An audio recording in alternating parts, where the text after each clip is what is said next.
कभी आपको भी ऐसा लगा है कि आप कुछ और बन सकते थे, लेकिन किसी और के कहने पर आपने अपने रास्ते बदल लिए? जंगल के एक कोने में एक छोटी चिड़िया रहती थी।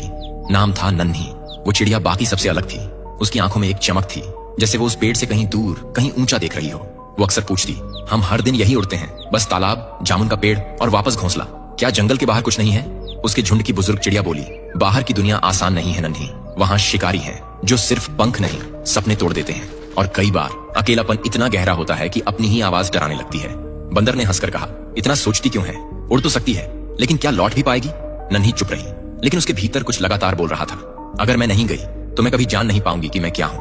और एक सुबह जब सब सो रहे थे, वो उड़ गई, बिना बताए, बिना रुके। ऊंचाई जैसी उसने कभी महसूस नहीं की थी। पहाड़, मैदान, सूखे पेड़, चमकते तालाब और फिर खुलापन।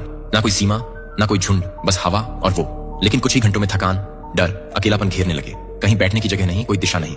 उसने खुद से पूछा, क्या मैंने गलती कर दी? और तभी एक दूर की चिड़िया दिखी जो मुस्कुराते हुए बोली, हर उड़ान में डर होता है, पर अगर तू रुकती तो तू ये कभी जानती ही नहीं कि तुझमें इतना दम है। नन्ही लौट आई, लेकिन वो वैसी नहीं थी जैसी गई थी। उसके पंखों में अब उड़ान से ज्यादा विश्वास था। उसने बाकियों को वो दुनिया दिखाई जो किसी ने देखी ही नहीं थी। हम सभी उस नन्ही चिड़िया की तरह हैं। हमारे अंदर कुछ और बनने की चाह होती है, कुछ और देखने की, कुछ नया करने की। लेकिन हमारा झुंड यानी समाज, परिवार, दोस्त अक्सर हमें सुरक्षा के नाम पर रोकता है। और ये रोक बुरी नहीं होती, लेकिन अगर हम कभी उड़ान ही ना भरें तो हम कभी जान ही नहीं पाएंगे कि हम उड़ सकते थे।